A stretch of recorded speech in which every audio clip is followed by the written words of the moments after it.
I want you to send out your proposal with mediocre white dad energy. Like, why not you?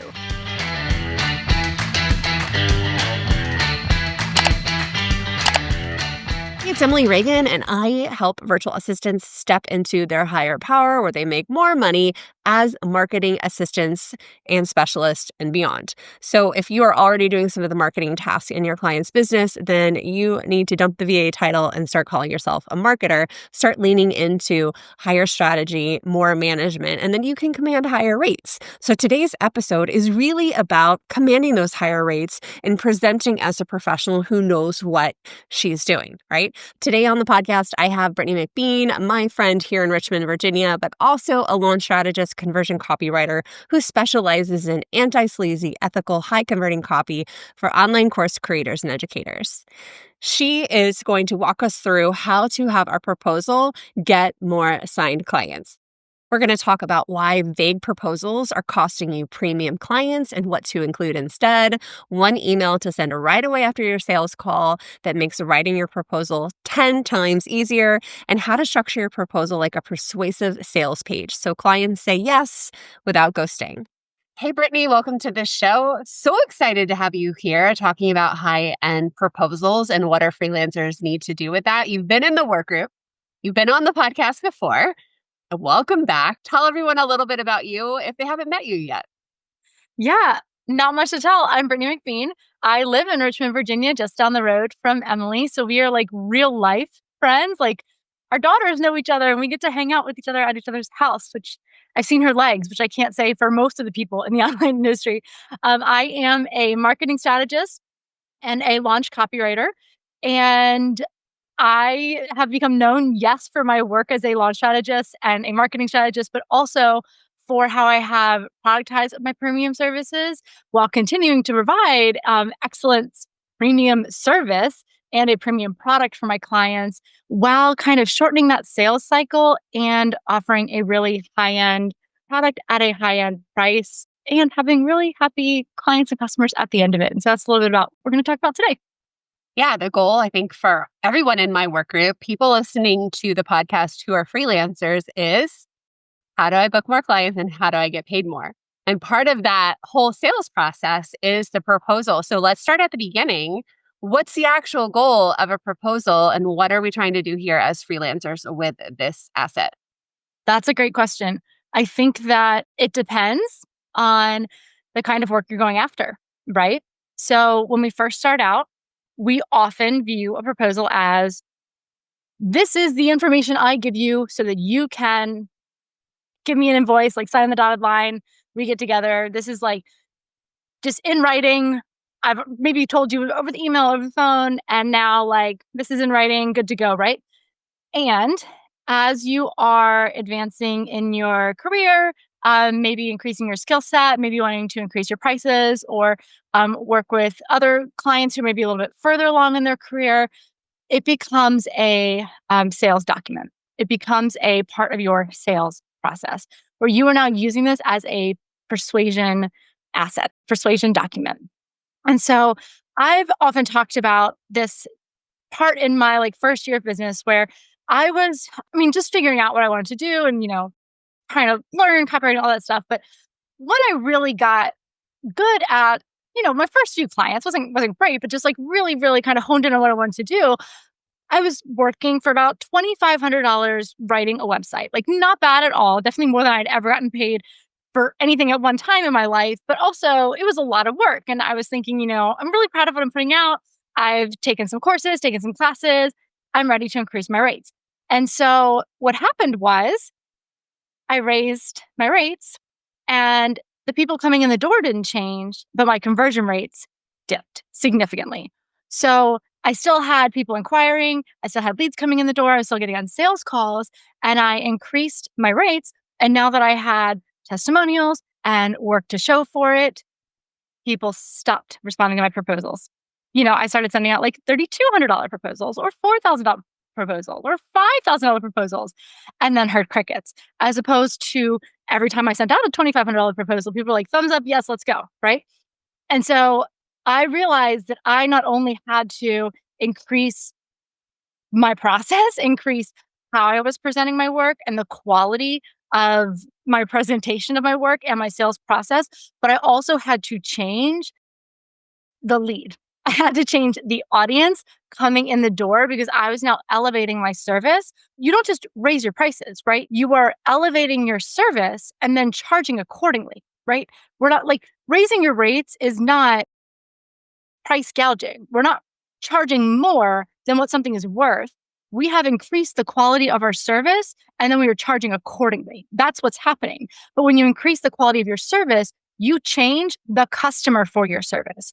And so when you change the customer for your service, you increase the quality of your service and you increase the price on your service, you now have to change the sales process to fit, to communicate the quality to that new customer so that you are signaling the value, you're signaling the quality, and you're raising the green flags that they would expect to see, that they're automatically looking for, and not raising the red flags because that customer, and it's not a matter of like low end, high end, good customer, bad customer, that client, same customer, that client who's a little earlier on in their career might not have an expectation. You might send them a Google Doc with like 3 things listed and a number, and they're like, thumbs up, great, where do I sign? Because they don't have an expectation. That is not a red flag to them. They have not had a negative experience, and they don't know to look for more details because they have not done this before. They don't know what road bumps come along or where the problems might lie. But the client who has been around the block a few times, hired, fired, worked with a million people, has made a lot of money, lost a lot of whatever, has an established business, when you send them a Google Doc with 50 words on it, that's a red flag. They're going to say, thank you, but no thank you, because you have signaled to them you were early on in your career. And they are now looking to partner with someone at a similar level of business with them. So your proposal goes from a Google Doc with a few words on it, describing what you'll do, to a detailed sales document that communicates the value of your service because you are now charging for what you're already doing, the value and the quality of work that you do, and communicates that you are doing work at the same level of business as your client. This does not mean you have the same revenue as your client, the list that your client does, right? You're in a different field. You're in a different industry, but you're capable of doing work at the level of your client. You're capable of working in their business. So that is a very long answer to the question, what is a proposal? I'm glad there's so much in there, but you hit something there that my audience really needs to hear, which is why I brought you in here, why you've been in the work group, is elevating to match that level of expectation. And times have changed. Like back in 2017, Brittany, I didn't even do proposals. I would send a very low key email. I don't even think I had a work email domain and just say my rates. And people are like, great. And now we have to communicate and articulate our value. And I like that you talked about it's like a traffic problem, right? It's about the Mhm. quality of the lead. And I think that's what a lot of people get wrong, thinking, oh, I just upped my rates. And then why is everyone ghosting me? And they're not looking at the original traffic source or that who that prospect was, if they were vetted. And so that's part of the equation we definitely have to address. But let's assume we've vetted, right? We're Mhm. getting good leads. We're doing our research. We're having really good sales calls. I have seen a lot of crappy proposals. You've actually even helped me with mine when I was doing fractional CMO work. I mean, I don't know why I said was, and Mhm. like gave a look at that. And it's so funny in this space, we kind of look at each other's stuff. Like I have a couple Yeah. friends where I looked at their proposals and we give each other feedback because it's really such a hard process and it's such an important document. And I just want my people to understand how critical this is. If you want to charge more, if you want to be seen as an expert, you've got to have the assets and the brand that matches. And this is a critical point.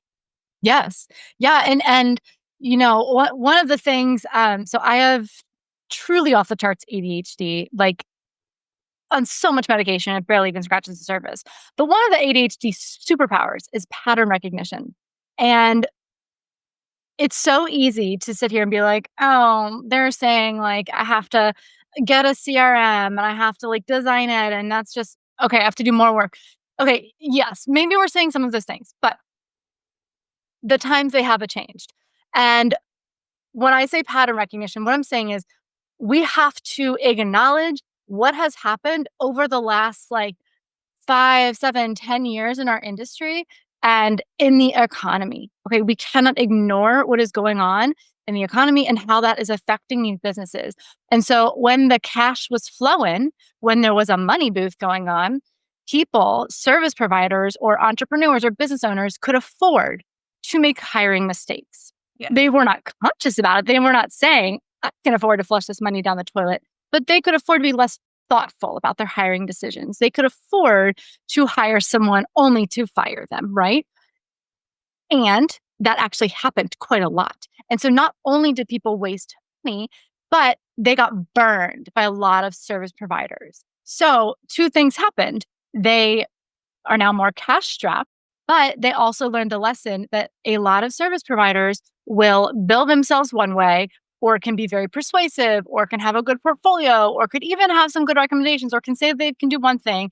And then when they show up in their business, it's a very different story. I myself have hired people that came with excellent references and excellent portfolios and interviewed incredible. And there's no doubt in my mind that they could do the job. However, when I hired them, they were having some sort of life experience or were in a season where they were actually not capable of doing that work. And I had to let them go. And that has made me very, very cautious and very diligent about how I hire. And my process has changed, right? So, all of that to be said, people are now much more thoughtful about how they spend their money, much more strategic. They're definitely thinking more long term, they're thinking more holistic. They might be looking for fewer people to do more things, not necessarily for less money. I'm not talking about lowering your prices because there's less money. They're just looking for quality and stability and sustainability. And they're looking for those green flags, those signals that show them this is a good hiring decision. And so we do have to look at context. We do have to look at patterns. So that being said, I have a course called the Premium Proposal because I really do think that these things can be templatized. Okay. And I use some I's words. It is a lot easier if your services are productized. I think you can only productize your service if you have done this a time or two, because you really do have to figure out what you are good at. If you have systemized your process, how you can repeat this, even if you are customizing it. God, there's another I's word for multiple clients, how you can repeat this, at least your proprietary process again and again and again, even if you're doing custom work. And so, yes, if you have like 1, 2, 3 signature services, it is so much easier, but you can still have a proposal template for a high-end service, a high-end client that you can customize each time, but is going to save you hours, that allows you to have something that is more involved, more in-depth, and creates those signals so that it's not just like, Brittany and Emily said I need to do this in Canva, and so I'm doing this in Canva, but why? Because why actually matters.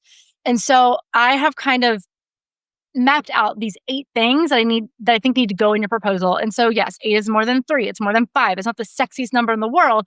There are other ways to do this. This is not the one and only way, but I do think that this gives you some bullet points to go off of as you are writing yours. So if it's okay, I can walk through those 8 things and you can just kind of throw them in yours, throw them in your template next time. And then the next time someone comes in the door, you have something to work off of. And like my first proposal that I still send out, like my first template took me 8 hours. That's a whole day's worth of work. And it has made me like over $500,000 in just client work. So that 8 hours was worth it. Have you ever had a client comment on your proposal? Yes, all the time. What do they say? Just like, I've never received something like this from a service provider. And like, I wasn't sure about what I was getting, and now I'm confident in what I'm getting. Or I've interviewed other people or talked to other people and they were great, but at the end of the day, I didn't know what working with them would look like, but now I do. And more than that, because here's the thing. Anecdotal evidence is just that. So just because something works for one person or somebody has had feedback does not mean shit. Honestly, it doesn't. What I have found the most fascinating is the students I've worked with, both inside like the mentorship program that I have, which includes all of the content in the Premium Proposal, and the students who have just grabbed the Premium Proposal course, because it's literally just a DIY. The videos are 15 minutes long. You could watch everything in 90 minutes and then just like run with it what I hear, which is so amazing to me, is that those students have consistent feedback from their clients, and that feedback is similar, like the same thing. Like those clients are saying to them, I was interviewing other people, I was talking to other people, I was talking to other copywriters, other designers, whatever, and I did not consider anybody else once I saw your proposal because this was so detailed, because I didn't know I was getting with anybody else, because like I didn't trust them or whatever. So the fact that people are consistently getting that same feedback really signals something to me. Yeah, and that ties into what you were saying with this mistrust of the service provider freelancer community. And I can't tell you how many proposals I've looked at that were so vague that actually made me untrust them. Is that a word? You know what I mean? Like I took Mhm. everything back because once I saw the proposal, it was clear to me they didn't know what they were doing. Yeah. And And it that's such a backfired. liability. That's such a liability for the like for you, the service provider, the person listening to this. You are going to screw yourself over. Like you're going to do so much more work. You're going to work so out of scope. You're going to give away so much free work. You're going to open yourself up to like chargebacks and lawsuits. Like it is such a liability to like have a vague proposal. Yeah, and we should touch on that too. It really is the boundaries of our work within that, being clear what you do and what you don't do. And I mean, I remember having a conversation with you about my CMO proposal because I didn't want to open myself to the last CMO job I had. Like it backfired. I made some mistakes Hmm. and I just got responsible for everything. Yeah. And I was on the hook and it wasn't sustainable and that didn't work out. I quit. And so for this time, I really wanted to protect myself. And that proposal also leads into the contract. Mhm. And that's why that was also critical. So let's get into Yeah. what you have about the 8 things that we have to have Yeah. in our proposal. And we'll talk about that. And we'll talk a little bit about like doing a proposal and contract and all that. So, number one, your proposal has to contain objectives. And that actually ties in a little bit to what I teach in the premium proposal about the entire sales funnel. Because, and here's like your hot tip, you can take this away for free. What I have people do before they send out the proposal, after the sales call, and this is like, it's the easiest, simplest thing. And it is such a big game changer. And this is another thing that clients comment on and students are like, this made such a difference. And I've seen such a difference. After you get off the sales call, within like 15 minutes, if you can, you send an email and you're like, love talking to you. Here's something great about you, whatever. What I heard from you is you need one, two, three. These are your objectives. You're repeating back to them what you heard. And so you're like, this is the deliverable, the outcome. You know, you need a marketing assistant who can create 10 social posts a month and edit your videos and maintain your website or whatever it is, right? And then the other two ideally are more like intangible objectives, right? Like someone who can consistently work in your business without a lot of oversight and who you can trust. Or like, but you have to repeat back to them what you heard on that call, the main challenges and problems that they articulated to you. And it also has to be the deliverables that they came to you wanting, because number one, they're going to say thumbs up, thumbs down, yes, amazing. And if they say thumbs down, if you got it wrong, because guess what? Before I did this, I sent out an entire proposal that I spent hours on to someone, and they were like, oh, no, actually, sorry, I wanted to see a proposal on something else. So you're not wasting your time or theirs, right? So they're going to be like, yep, you got it right. Or they can be like, oh, no, absolutely not. Sorry, I wanted emails, not social posts. Or like, hey, I thought about this, blah, blah, blah, right? And they're going to be like, oh my God, she heard me. Amazing. Like, incredible. Yes. Okay. So you're going to send that email. Then your proposal is going to contain your objectives. As long as that client gave you the thumbs up, you copy paste. Okay. So your proposal is going to be like, here's what you're looking for, copy paste objectives, right?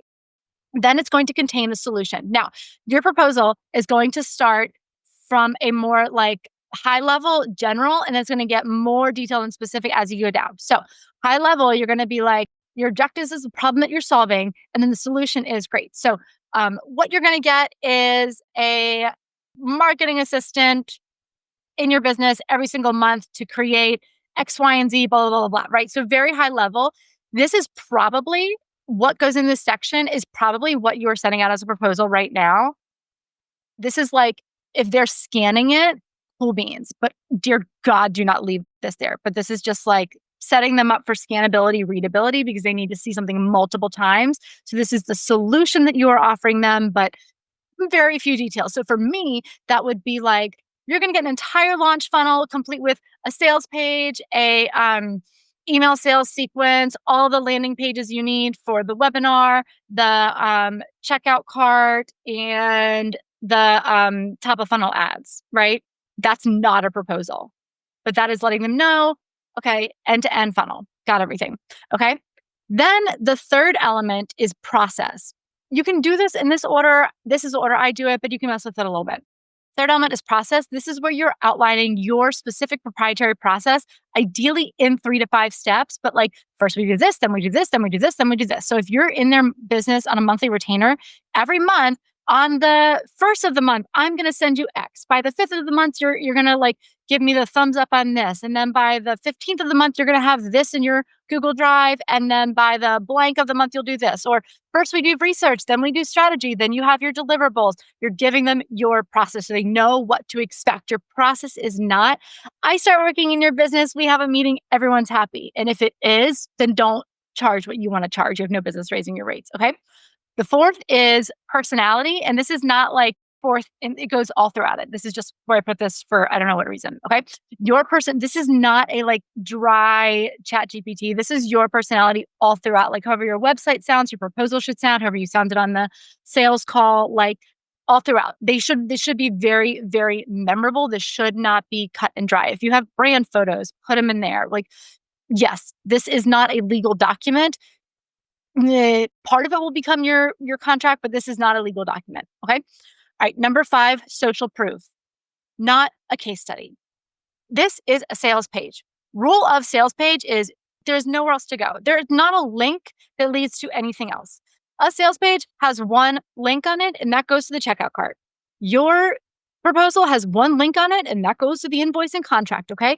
There is no click here to see my portfolio. Click here to read my 2,000 word, 5,000 word case study. Absolutely not. You're going to put social proof on there. Ideally, clients that have hired you for the same work that this client wants to hire you for. If somebody referred that client to you, I put that client's, like that referral client's testimonial on that case study because likes, right? They know that person. They trust that person. I'm going to remind them, hey, that person hired me and they loved me and you're going to love me too, right? If they want to hire me for just a sales page, I'm going to have a testimonial on there that's like, Brittany, for my sales page and our conversions went from 5% to 14% because I have that testimonial. If they want to hire me for an evergreen funnel, right? This is why you're collecting those testimonials. And so maybe you just have only 3 testimonials and those are your standard ones, but then you put them somewhere strategic. Your testimonials are social proof, which means they prove something. So in copy, whether it's a sales page or an email, you put proof where you need to prove a claim that you just made. And so if you're saying something like, we're going to turn your business around, we're going to increase your engagement, we're going to take away your stress, whatever, then you have a testimonial that's like, oh my gosh, Lakeisha changed my entire life. Like my business became so stress-free for the first time ever, right? Yeah. That's what we're doing here, okay? Number 6, the investment. Price has to be there. Period, end of story. And don't make it teeny tiny small. We're not hiding from it. You're charging $1,500 a month because that's what you're worth. That's what your work is worth, not you. We don't put a worth on our personhood. You're invaluable. That's what your work is worth. Okay. Don't make it teeny tiny. Number 7, the deliverables, obviously, but listen to this. The difference between, now this is my industry. You're going to get a sales page. Actually, no, hold on. I'm going to back up. You'll get all landing pages for a funnel or all landing pages versus you'll get a sales page under 10,000 words. You will get a webinar landing page under 5,000 words, a checkout page under 2,000 words, not including testimonials, versus landing pages for the funnel, which I wrote on my very first contract. And for a website, the client hired me to do a website and sales page. And I wrote landing pages. And the client didn't understand the difference between a website and a landing page. And she wanted me to add on 3 more website pages. And I couldn't justify that the website and landing page was not the same. It was a miserable client. She threatened to charge back. She threatened to contact her lawyer. I had to write 3 more website pages because I did not write a good enough, specific enough proposal. Okay. So how many social posts? How many hours? How much? Not Voxer access. You're not giving them Voxer access. You're giving them up to 5 hours Voxer access. And then your contract says additional Voxer will be charged at $50 an hour. Okay. And guess what? Meetings are deliverables. Whatever you are turning in, whatever they're getting to access to you, up to 3 meetings a month, only 1 meeting a month, right? Those are your deliverables.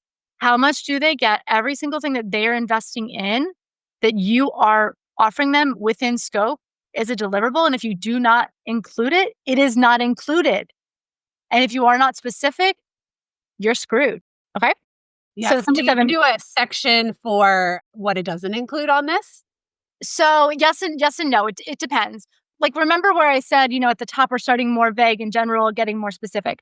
So I include 1 round of rewrites in all of our copy.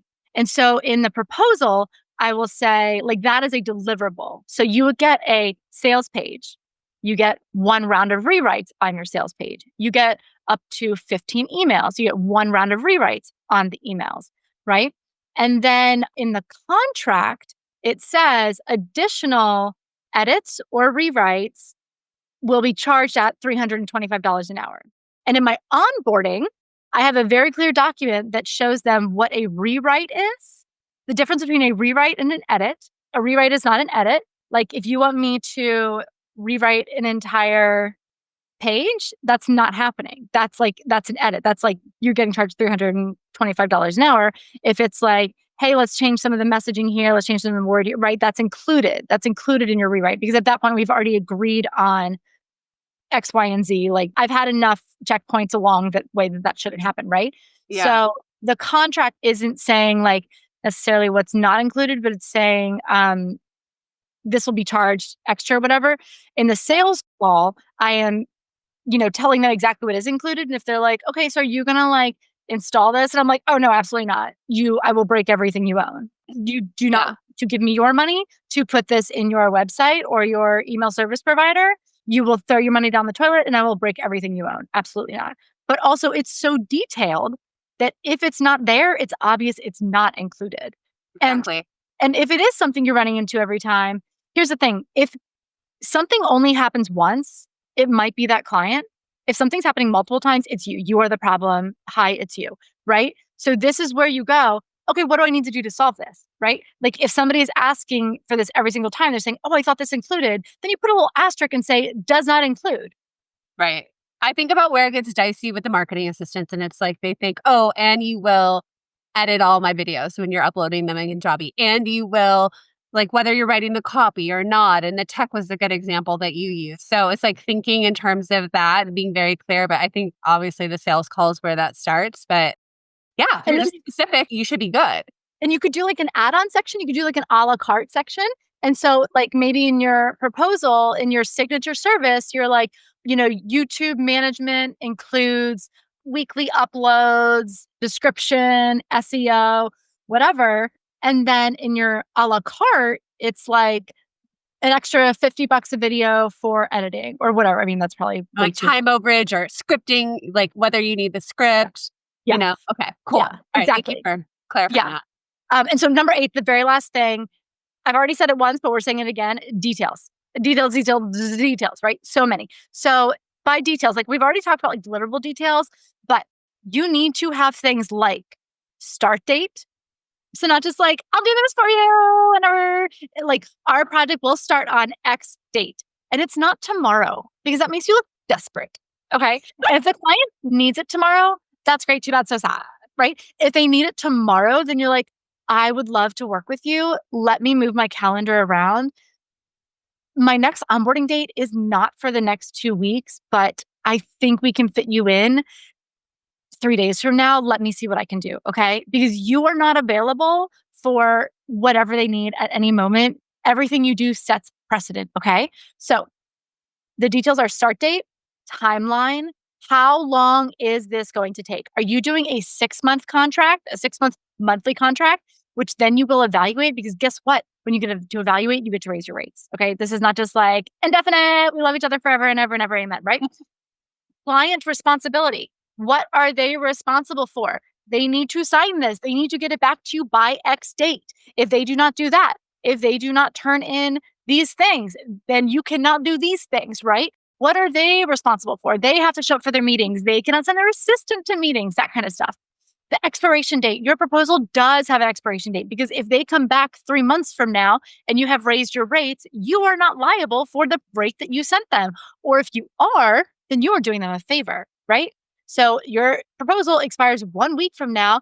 And if they come back, then not only do you have a right to change the rate on the proposal, but you no longer are obligated at that start date because your calendar has filled up. So one thing you can say to them is like, hey, if we need to wait another week, I will honor this rate, but we will have to change the start date, right? You get to choose a payment plan, all of that kind of stuff, right? I do not think there's a such thing as too many details. And I have changed my proposal or my contract or something almost after every single project because I realized there was a gap. There's a detail missing. A client had a misunderstanding. I was on the hook for something that was out of scope. There was a lack of industry knowledge that I thought was assumed. I have gone back and added in a detail, answered a question. Like, if there's such thing as too much detail, like if I found that, I will let you know, but I have not. So Always evolving. like those are the 8 core components. And so what I will say is, yes, my proposal is extremely long. It is multiple pages. And my contracts range from on the lowest end, which I don't really do anymore, between $12K for something like a sales page, the highest end about $33K. And that changed when I wanted to increase my price from $2,500. And this is what signals to those clients that that money is money well spent and they will get ROI. And it also is a sales process like this and my onboarding process that continues this level of care and attention to detail that builds trust so that when it comes time for deliverables, and here's the thing, you don't realize what foundation you're setting up. When it comes time for strategy, deliverables, review, and edit, the buy-in is there. There is not pushback. There is not feedback. It is a collaborative process, but the trust and the buy-in is there.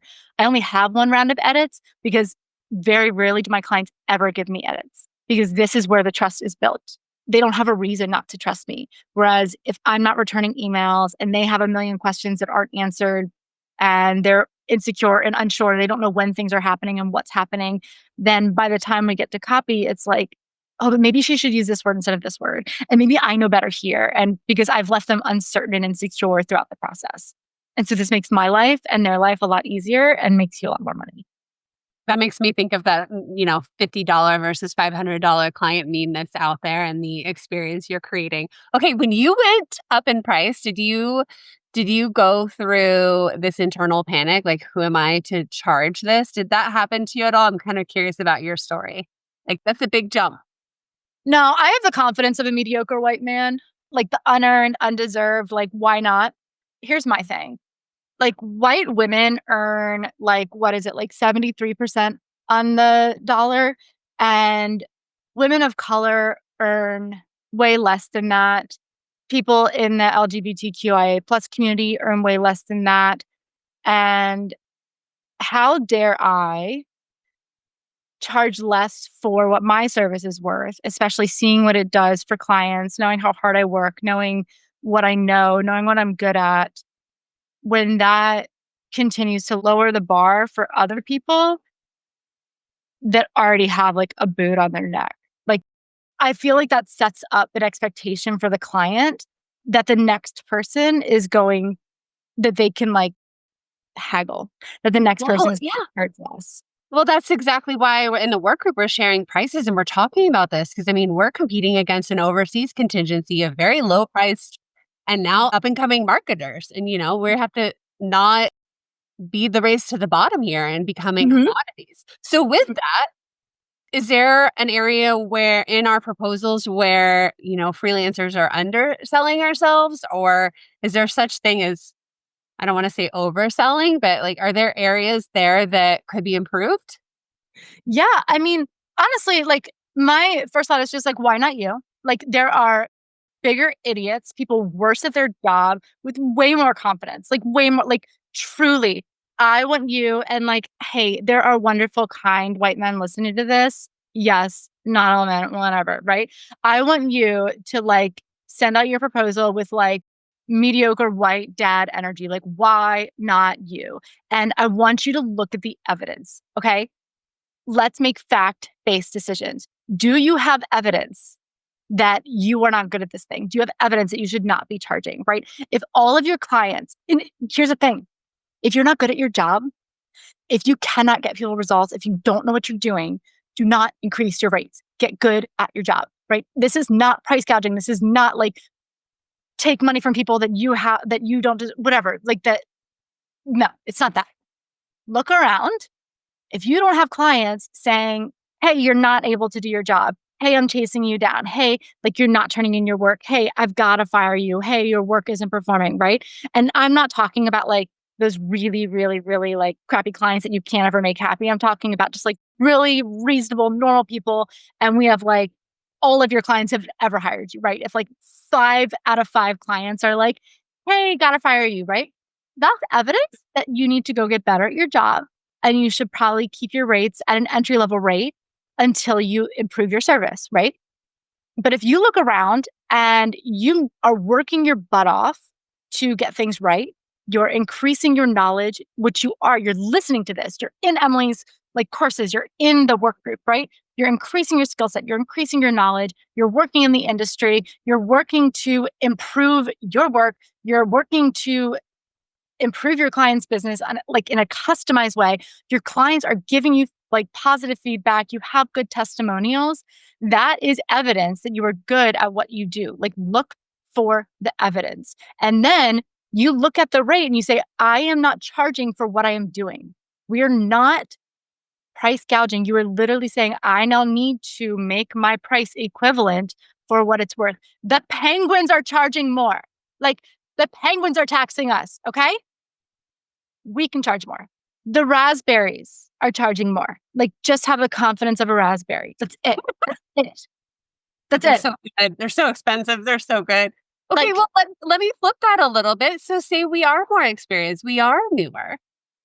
Can we still write a strong proposal when we're feeling inexperienced and a little bit unsure? yes, because I will tell you right now, a client will take someone reliable and predictable and hardworking over someone with experience and talent that is going to flake out and ghost them and not turn things in 100 days out of 100. I can't speak for everyone, but I can speak for myself. I can speak for a lot of people that I know because yes, a lot of the work that you're doing is very specialized and is a learned skill. And some of the work that you're doing is not the hardest thing in the world. Actually, you know what I'm going to say? 99% of what you're doing, you can jump in and learn on the job and you have the tools to learn it, right? Like if you look at Emily's course, like everything you need is in there. You have the tools to learn it and you have the tools to learn it on the job. And if you are someone who can hit a deadline, you can send a freaking email, you can communicate, you can let someone know, hey, I'm not going to hit my deadline because you've actually given me too many things on my plate or something came up, which is fine. And you're just not ghosting them. You're not ignoring them in Slack, right? You're not turning your notifications off. And you're going to like let them know how things are like, whatever it is. If you're reliable, if you're communicative, if you're easy to work with, if you fit well within their business, if you do what you say you're going to do and you can learn on the job, you are way more attractive as a candidate than someone who's been in the industry for 20 years and makes everyone uncomfortable, makes everyone have to do their work for them because they're not doing their job.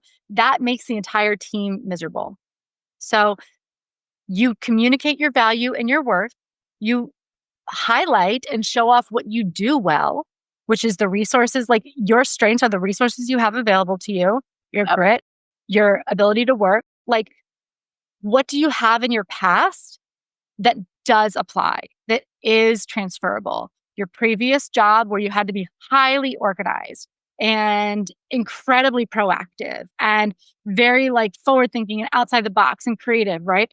All of that translates. All of that translates. And you talk about that in your interview or your sales call, and you make sure that that shows through in the proposal. And because you have access to really good resources, when you find out what they need in that sales call, then you go like beef up those fancy schmancy industry words even more in the proposal, right? And when you write that objective email, you just like really quick run into the course, and you're like, okay, I need to use like this word, this word, this word, this word, this word. Like, just you fake it until you fucking make it, but only if you can do it really well, right? Yeah. Yeah. Okay. Before I ask you the biggest mistake people make on their proposals, I want you to tell me about your mini course, the premium proposal. Yeah, this is actually something that I really, really believe strongly in because of the feedback that I've gotten.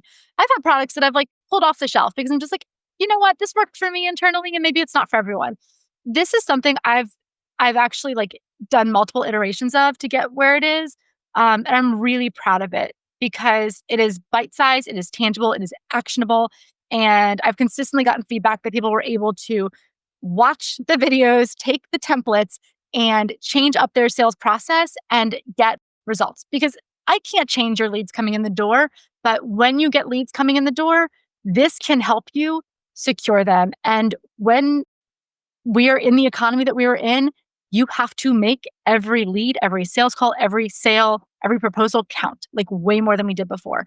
And so the premium proposal is not just about how to write your proposal. It's actually my entire sales process. And so I give you a premium sales funnel. And so I'm showing you how to have your clients inquire, what to have them like fill out when they inquire, what email templates to send them between the inquiry and the sales call, how to run the sales call, how to send that email in between, what to send in the proposal, like the follow-up sequence, the invoice and the contract. And you get all the templates. You get the email templates, you get the proposal template. You get an example of my $25,000 proposal that has secured me multiple $25,000 contracts. And if this was just something that worked in my business, it wouldn't be worth anything at all. But the fact that it is helped multiple service providers secure multiple contracts at higher rates, and that their clients have consistently commented on it, it's something I really believe in. And I think it's something that hopefully can really be helpful right now while we really need to maximize all of our efforts. Yeah. And I just can't stress this enough. But what I'm seeing in the online space is I'm just seeing more sophisticated business owners out there, and they realize contractors need to come into their business with skills, Mhm. not be misclassified as an employee. And so much of that, and what I talk about in EDMA school, is starting with the power and realizing the value you bring to the table. And I love that this is such a good demonstration of it at that higher level. Again, number one complaint in the work group is, and freelancers I talk to, is like securing those higher level clients. And we say premium, it could be a range depending on our services, Yeah. but y'all, this is like your tough love podcast. Like, y'all got to step it up with how you're showing up with your clients, and you have to kick off the relationship with this trust that you're talking about. And so this is like amazing. I've been through the course. I've seen some of your testimonials from friends of mine. It's amazing. We've had a couple workgroup members take it as well. I always hear good things. So with that said, we'll put a link to the premium proposal in the show notes, of course. And there's also something you have in there that you didn't even mention, your pricing calculator. Yeah, that might be really helpful. I'm pretty sure you can check it out like through the sales page, or I mentioned the core. I'll double check, but it's actually an obnoxious amount of math. This actually took me an insane amount of time to put together. Like, I would have not done it if I knew how much math it was. But you don't have to do any math. You don't have to, which is great.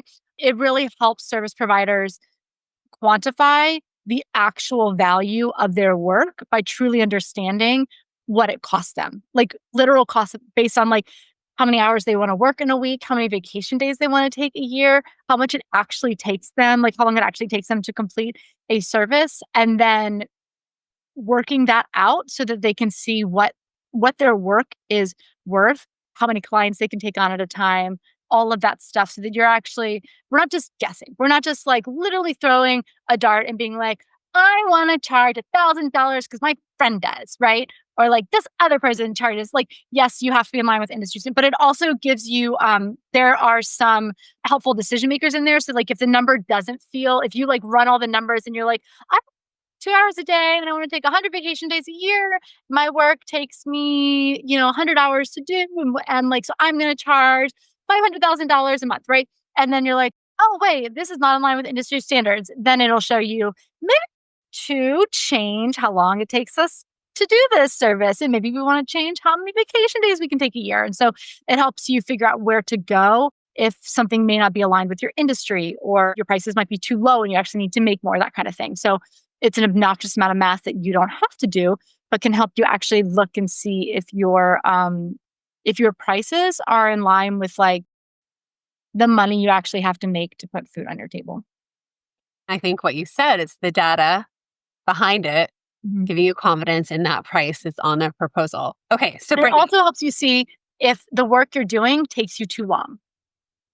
If you're doing too much work for what you're charging, you have to figure out how to do what you're doing faster or like charge more or do way, way less and charge way, way less.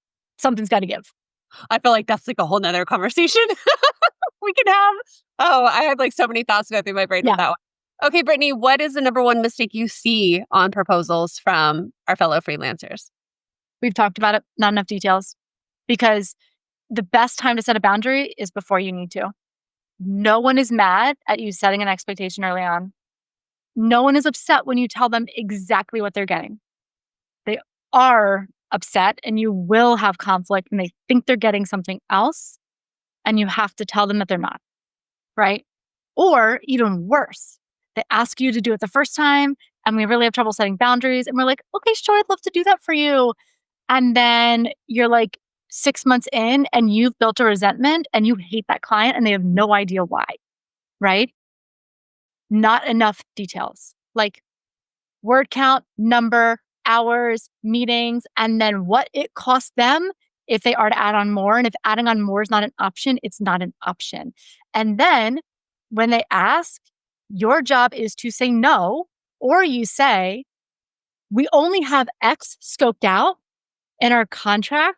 However, for the first time, I'm happy to add this on free of charge. Next time, it will be a charge of X, Y, and Z. Or when they ask, you say, I would be happy to do that for you. I can do X for Y amount starting on A date. It will take B amount of time. Would you like me to send you an invoice? Because all of that is already in your contract. And what you were going to do is already in your proposal. When you run into a problem in a project, which you will, people will be upset with you. Don't take it personally. You messed up because we cannot foresee everything, right? When you don't include something, when you miscommunicate something, when you use the wrong language, when they don't understand because they're not like knowledgeable in the industry, whatever, take a note. Now you know for next time, immediately go in and change your contract or your proposal or your sales call or your onboarding, whatever you need to do, make a change to communicate that effectively. There's no such thing as too much details. And if it's getting too wordy, if it's too long, that's where you go to our good friend, ChatGPT, and go, hi, make this more concise and do not lose any detail. You know, I was looking for like a 60-second reel on that answer. You got to tell me that. Amazing. Also, I have to say this, one of the biggest things you helped with my proposal, because you know, you're in it. Like when you're writing and when you're doing designing, you just stop seeing, right? You just formatted it. And it's so silly because that's something I'm normally good at, but you just went in there and you're like doing magic with bullets and headlines and bold. And I'm like, oh, Emily, like, you know about UX. Like, why did I like not even think about that? I was so concerned with the content. I forgot about that readability, the skimmability, and all of how my client would consume it. And if you just like fire hose them and overwhelm them from the beginning, that's not going to start well either. That's probably why I'm testing you. Yeah. When you go from like a Word doc to a sales page, headlines, subhead, bullets. And that's why I have that like general at the top, because we just need to like, what are we getting? And then we get more like granular and specific, right? Just like tell them what you're going to tell them the thing, and then tell them what you told them, right? But yes, readability is huge. It's a sales page. My proposal is like 3,000 words long. It's a sales page. I think that's the big aha for all of you listening. It's a persuasive sales page. Give your proposals some attention. Brittany, this has been amazing. Where's the best place to connect with you? Oh, anywhere, everywhere, nowhere. You can send me a message on Instagram. I will probably respond to it. At least you'll post pictures of your dogs. We'll all enjoy that. Yeah. All right. Thanks, Brittany. If you want to know more about creating your own premium proposal, if you're a work group member, hop inside your library. We have this training with Brittany McBean. There's also an in-depth course that she offers called The Premium Proposal. It will help you improve your process, give you the swipe copy, the email templates. Again, that link to Brittany's premium proposal is down in the show notes. If you like this show, make sure you subscribe so you don't miss another episode. And I would love your feedback. Tell me.